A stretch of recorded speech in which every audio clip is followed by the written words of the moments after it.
Hola y bienvenidos una vez más a otro episodio de American Spaces on Air, una iniciativa traída a ustedes por el Instituto Chileno Norteamericano en conjunto con el American Academy of Science and Technology de la Universidad de Talca, con el apoyo de la Embajada de los Estados Unidos en Chile y la red de American Spaces en Chile. Hoy tenemos un invitado de lujo, estamos muy contentos por poder conversar contigo, Luis, hoy. Se trata del periodista Luis Botello, un periodista con más de 30 años de experiencia construyendo y habilitando una prensa libre e independiente en todo el mundo. Luis tiene una maestría en comunicaciones masivas y una licenciatura en periodismo de la Universidad Estatal de Luisiana y se desempeña como vicepresidente adjunto de Impacto Global y Estrategia en el Centro Internacional para Periodistas, el ICFG. Eso. Y su misión personal es promover el periodismo de profundidad de alta calidad para que no solo los gobiernos, sino las personas responsables sean precisamente responsables. Luis, bienvenido a American Spaces on Air. ¿Cómo has estado? Muy bien, encantado de estar acá en este bello país, Chile. Tenía años que no venía y de veras que he quedado encantado, no solamente con la gente, sino con lo hermoso que ha ido creciendo, Mario. Gracias por la invitación y de visitar el país y de ver a tanta gente joven que quiere aprender más sobre medios. Buenísimo, nos encanta saber que la has estado pasando bien en Chile y queríamos comenzar por precisamente el principio. Coméntanos un poco sobre cómo es que comenzaste a forjar tu carrera como periodista internacional, reconocido hoy mundialmente por logros en torno a la libertad de prensa y el periodismo de investigación. Muy buena pregunta, Mario. Yo te puedo decir que siempre me gustó la comunicación desde muy pequeño. Mi padre fue periodista también, pero no sabía de qué forma. Siempre me gustó todo lo que eran temas internacionales. Yo desde los 12 años tenía un aparato que era le llamamos de Citizen Bank, que tú puedes radioaficionado. Y yo desde los 12 años hablaba con gente en distintas partes. Era como mi hobby. Me encantaba hablar. Un día mi mamá, oye, pero me dice, ¿por qué no estudias periodismo? Ya cuando uno se gradúa, uno a veces sabe que del liceo uno no sabe qué estudiar, cómo sé qué, pero yo creo que tú puedes estudiar periodismo. Y yo, bueno, y empecé a estudiar periodismo. Yo nací en Panamá y empecé a estudiar ahí en la Universidad de Panamá, una universidad pública, en la Escuela de Periodismo. Y ahí empecé a hacer la radio, trabajé en la radio de la universidad, en el periódico de la Escuela de Periodismo. Y un día, un tío mío me dice y se me acerca y me dice, Luis, yo creo que esto te va a interesar. Y era el anuncio recortado que había salido en un periódico sobre las becas Fulbright de Estados Unidos. Y me dice, tú siempre has dicho que quieres estudiar, que querías estudiar en otros países. Esto puede ser una buena oportunidad. Yo, sabes, cuando estás a esa edad, 17 años, uno como que piensa que yo no voy a poder, ¿no? Sí. Y bueno, yo apliqué a la beca Fulbright. En ese momento lo hacía la agencia de información, se llamaba UCIS. Eran como los American Spaces en cada país. Excelente. Y yo apliqué. Y esa beca realmente me cambió la vida. Y me cambió la vida después de toda mi familia, mis hijos, porque me permitió ir a Estados Unidos. Yo no sabía ni inglés y aprendí en los Estados Unidos, en la Universidad de Estado de Luisiana, inglés y me gradué de periodista de televisión, de radio y televisión, broadcasting. Uh-huh. Y eso fue el inicio de una larga carrera periodística. Después que me gradué, regresé a Panamá, hice periodismo, después cubrí Washington, era periodista de televisión, tuve mi programa de televisión y cubría asuntos relacionados entre Panamá, Estados Unidos y América Latina. Y eso realmente fue el comienzo de una larga carrera periodística que después me llevó nuevamente a Estados Unidos a continuar mi carrera de maestría y después dedicarme a promover ese tipo de periodismo independiente que había aprendido con mi educación, que inició con esa beca Fulbright. Perfecto. Precisamente esa iba a ser mi siguiente pregunta sobre las becas Fulbright. Y en ese aspecto, quisiera saber qué tan importante crees que fue para ti tener esa experiencia de internacionalización o de generar contactos en otro país. ¿Qué tan importante fue? Definitivamente que la beca Fulbright es una de esas oportunidades que cambian vidas, porque yo no sabía nada de inglés. La beca te ofrece curso de inglés para que tú puedas ingresar a una universidad de Estados Unidos. A través de esa experiencia viviendo en el campus de una universidad en Estados Unidos, era mi primera vez que yo iba a Estados Unidos. Aprendí, conocí a muchos otros estudiantes. Habían otros Fulbrights de otros países del mundo que en 35 años, 40 años después todavía somos amigos. Y todos son profesionales de otras carreras, economistas, ambientalistas, y nos comunicamos como si estuviéramos todavía en la Fulbright. Yo era Fulbright, nosotros.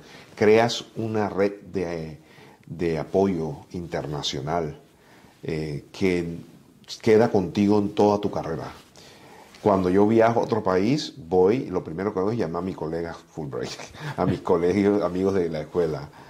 Y nos ayudamos, hablamos sobre lo que está pasando en sus países, de los retos, y sobre todo te une a gente que quiere cambiar el mundo por el bien. Y yo creo que esa misión de querer estudiar, de querer aprender, sí, para tener un trabajo y vivir, ganar dinero, pero yo creo que la beca Fulbright realmente busca gente que quiera cambiar otras vidas. Y yo aprendí a hacer eso. Y la verdad es que la mayor parte ahora de mi carrera la he dedicado a ayudar a mis colegas periodistas en otras partes del mundo que no tienen las mismas libertades que gozamos en Estados Unidos, a cómo poder cubrir en situaciones donde no hay libertad de prensa, en donde es muy difícil que la sociedad, el público pueda participar en el debate político de sus países. Entonces, la beca Fulbright fue, como quien dice, el pilar de lo que yo soy hoy. Me dio las bases para no solamente ser un excelente profesional periodísticamente cuando era reportero, pero también en solidificar esa idea y propósito y misión de contribuir al crecimiento de los países. Súper, perfecto. Y en cuanto, hemos tocado en gran parte los beneficios del intercambio en un aspecto profesional, ¿no? Con una cultura distinta, pero en ese aspecto cultural, ¿cómo sientes que te pudo cambiar la experiencia de conocer Estados Unidos, abrirte una cultura distinta? Definitivamente, porque la beca Fulbright no solamente te da, no solamente te equipa con la mejor educación profesional, pero también te ayuda a entender otras culturas, empezando con tus propios colegas Fulbrights que estudiaban en esa misma universidad, que vienen de distintas partes del mundo. Desde ahí ya empiezas a entender otras culturas, cómo trabajar y relacionarte con otros. Pero aparte de eso, la beca Fulbright te asigna una familia americana que te ayuda, como somos unos estudiantes muy jóvenes, no conocemos gente allá, no tenemos familia. Esta familia americana se convierte en la guía para entender las culturas en Estados Unidos. Y hasta el sol de hoy, más de 40 años, todavía yo me relaciono con los que eran mi familia americana cuando yo era estudiante de Fulbright. Y esa relación cultural, no hay nada te puede enseñar eso, sino viviéndolo y teniéndolo. Entonces, mi familia americana se convirtió en mi familia, porque ellos me visitaron después cuando yo regresé a Panamá, y cuando volví a Estados Unidos ya a hacer carrera como estudiar maestría y ya a trabajar en Estados Unidos, siguieron siendo mi familia americana, con los que yo hablo constantemente. En noviembre voy a estar con ellos en Luisiana, en Thanksgiving, y Luisiana se convirtió como en mi casa, ¿no? Y con mis amigos también, tengo muchos amigos en Luisiana, y cuando voy nos reunimos. Entonces, ese aspecto cultural definitivamente que es un valor incalculable. No se puede cuantificar ese valor. Lo que sí sabemos es que es algo que te cambia la vida. Perfecto. Volviendo nuevamente a lo que es el periodismo, hoy en día la alfabetización digital nos permite acceder a grandes cantidades de información, pero no siempre de la mejor calidad. Así que, ¿cuáles son tus opiniones respecto a los factores críticos al momento de enfrentar lo que tiene que ver con desinformación hoy en día? Sí, definitivamente que la desinformación es una gran amenaza no solamente a los sistemas democráticos, sino también a la conformación de nuestras sociedades, porque la desinformación busca de una manera malintencionada de manipular, de presentar una realidad que no es, y de fomentar, apela mucho a las emociones, y debido a eso lo que hace es polarizar a nuestras sociedades.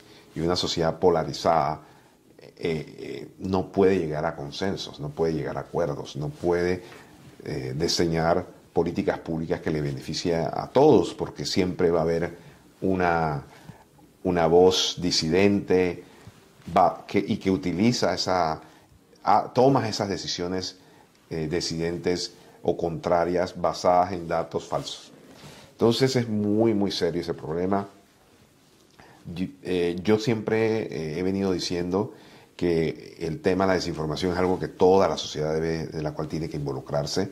Todos tenemos responsabilidades en ver de qué manera la información es sólida, y el periodismo definitivamente es lo que hace, informar. Entonces, desde ahí hay que empezar formando periodistas que entiendan que tienen que asumir como propia una cultura de la verificación de todo lo que hacen.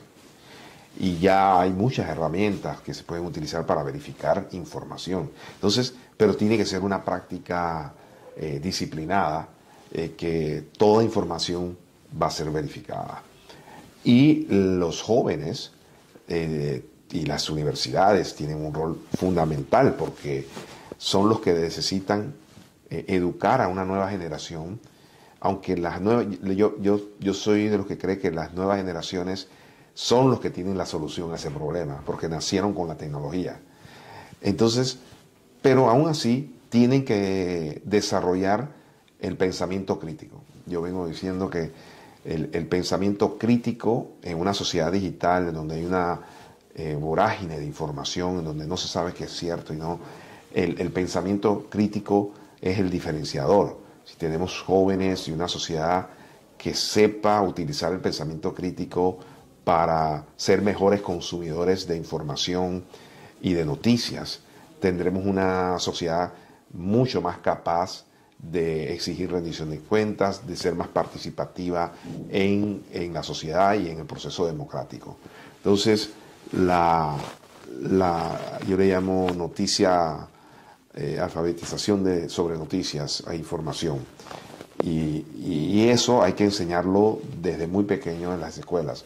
En otros países, como en Estados Unidos, ya hay planes que están haciendo eso, que están diseñando currículum para que los maestros en las escuelas y en las universidades puedan enseñar la alfabetización mediática.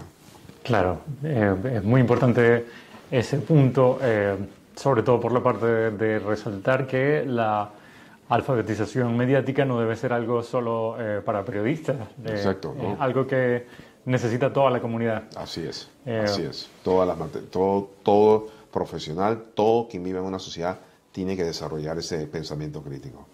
Muy bien. Y ese pensamiento crítico va también en estos tiempos actuales, de cierta forma casado con la tecnología. Entonces, en este momento la tecnología está transformando la forma en la que consumimos noticias, en la que investigamos o, sí, en la que recibimos información.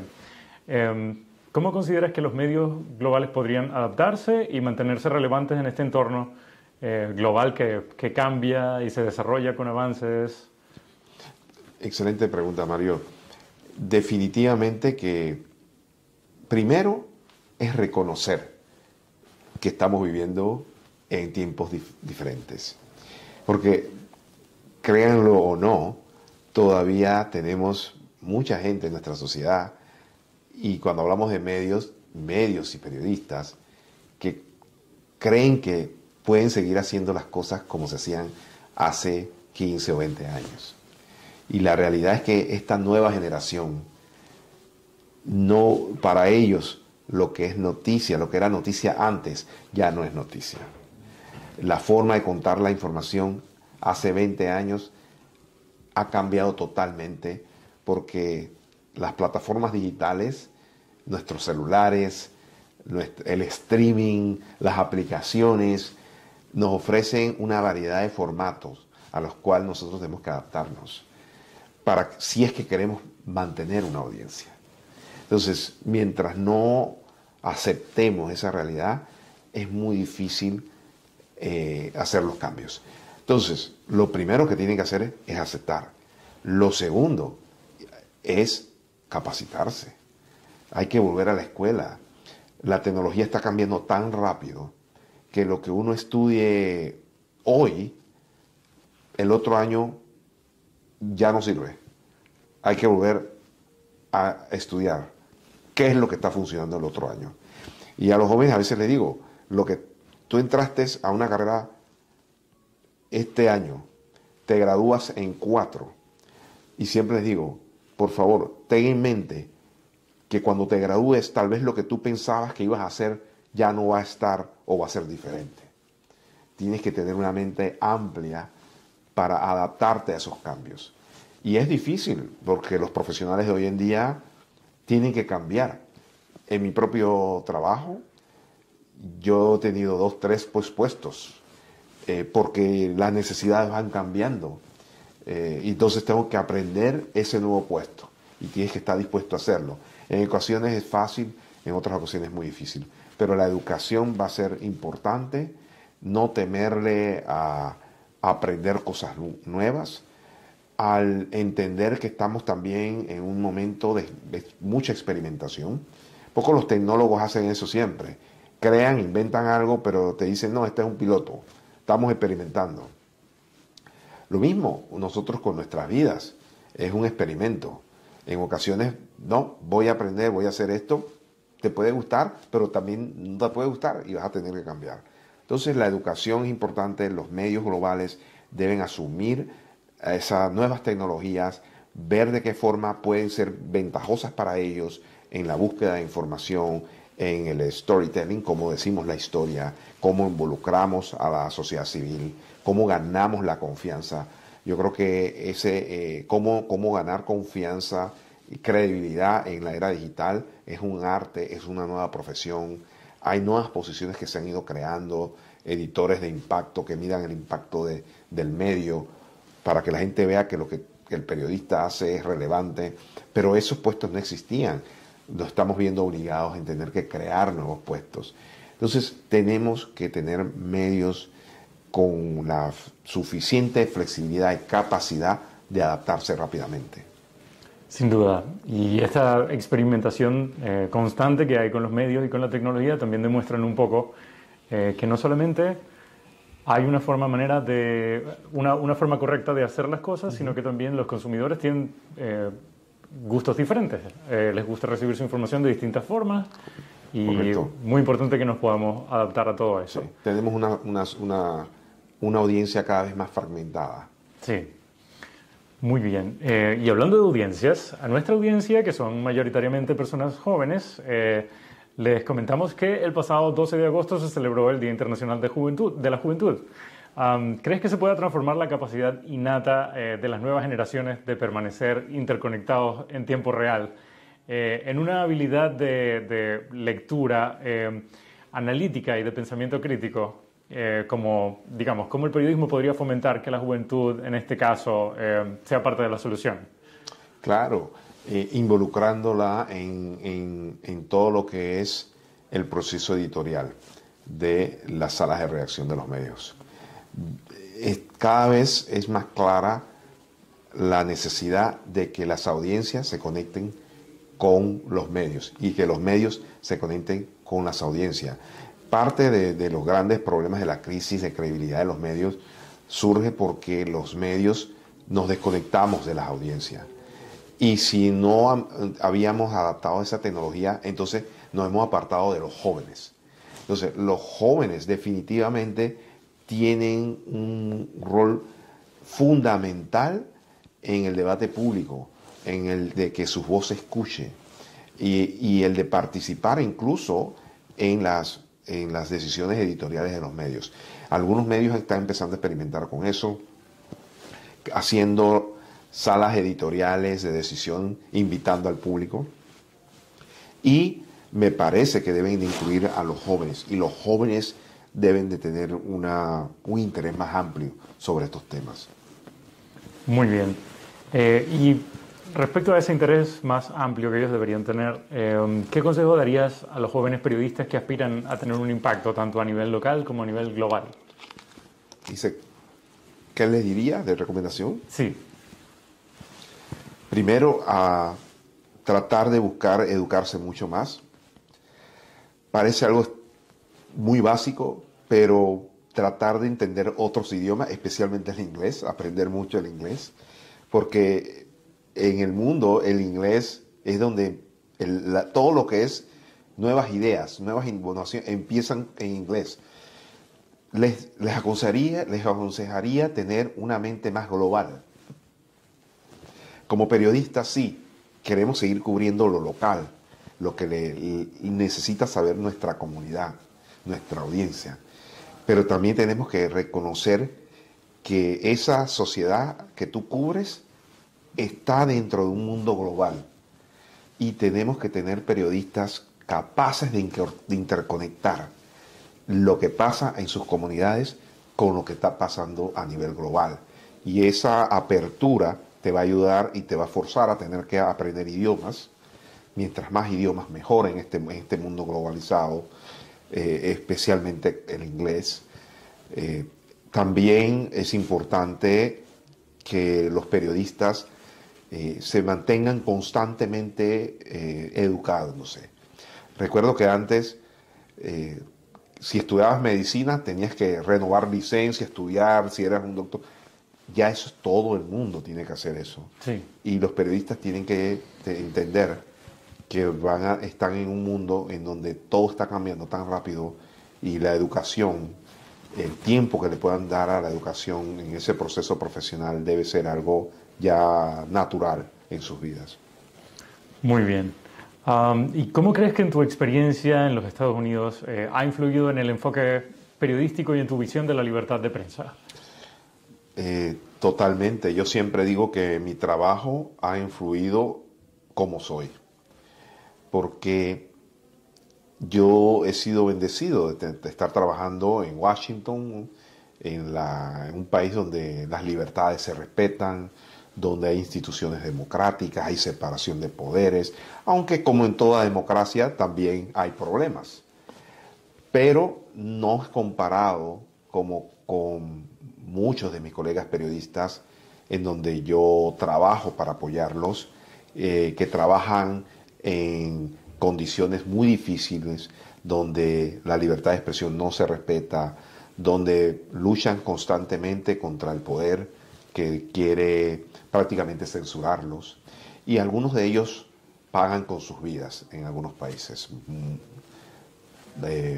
Muchos periodistas mueren por tratar de informar en otras partes del mundo, y otros pagan cárcel por lo que dijeron.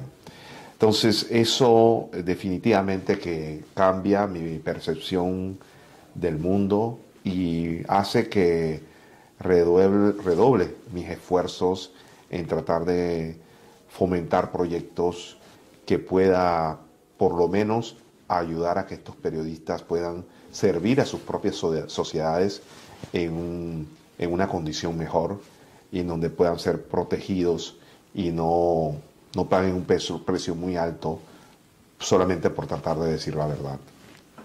Ciertamente, y en esas situaciones en las que se vuelve tan complicado poder comunicar la verdad, se hace aún más necesario el hecho de que las comunidades estén educadas sobre cómo identificar posibles detalles de desinformación.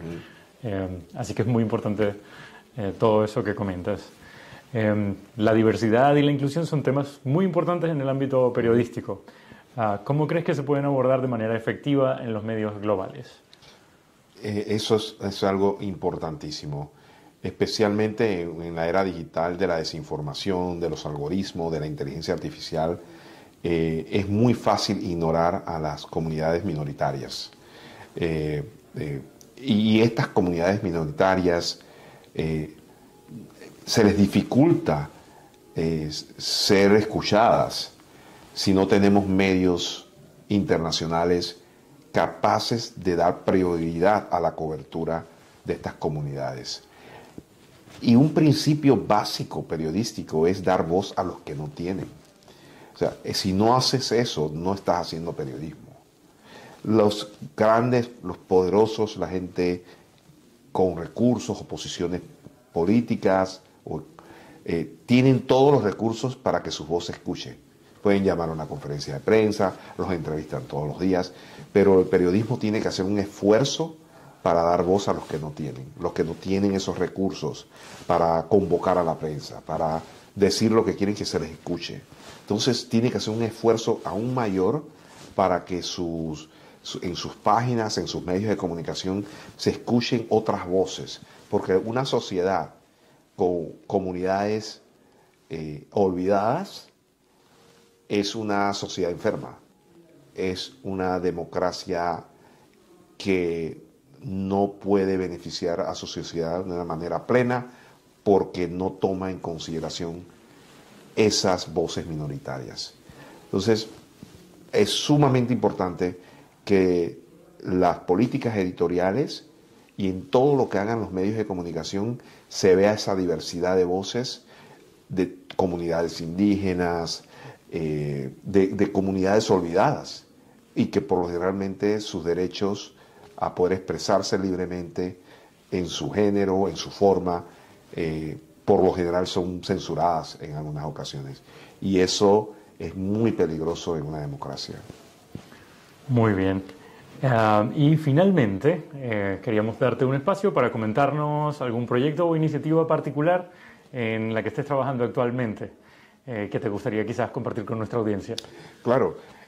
Casualmente, actualmente estoy trabajando, hablábamos que trabajo mucho en proyectos para apoyar a los periodistas que a lo mejor están en situaciones difíciles. Hay un proyecto que estamos trabajando para apoyar a los periodistas de Guatemala, por ejemplo, donde hay una gran cantidad de periodistas en el exilio que han tenido que salir porque no existe posibilidad de expresarse libremente. Entonces se han creado fondos de emergencia para ayudarlos a que ellos puedan hacer coberturas desde donde estén y también puedan trabajar de manera colaborativa con periodistas de toda América Latina. Y también en los últimos años me he tratado de enfocar mucho en buscarle el valor del periodismo en una sociedad, de cómo podemos captar el impacto que tienen los periodistas y los medios en una sociedad democrática. Tratar de identificar esos impactos y tratar de que esos casos sean visibles y que la gente pueda entender el crucial rol de una prensa libre e independiente dentro de una sociedad democrática. Muy bien, todos esos proyectos suenan súper interesantes y te deseamos el mayor de los éxitos en todos ellos. Personalmente quisiera darte las gracias por haber dedicado un momento a que nuestra audiencia obtenga un poquito de tu experiencia. Nos gustaría, por supuesto, que fuera más tiempo, pero bueno, estamos muy agradecidos de haberte tenido como invitado y bueno, muchas gracias por participar en American Spaces on Air. Muchísimas gracias, Mario, por tenerme en tu programa. Ha sido una bonita experiencia mi visita aquí a Chile. Buenísimo. Hasta luego.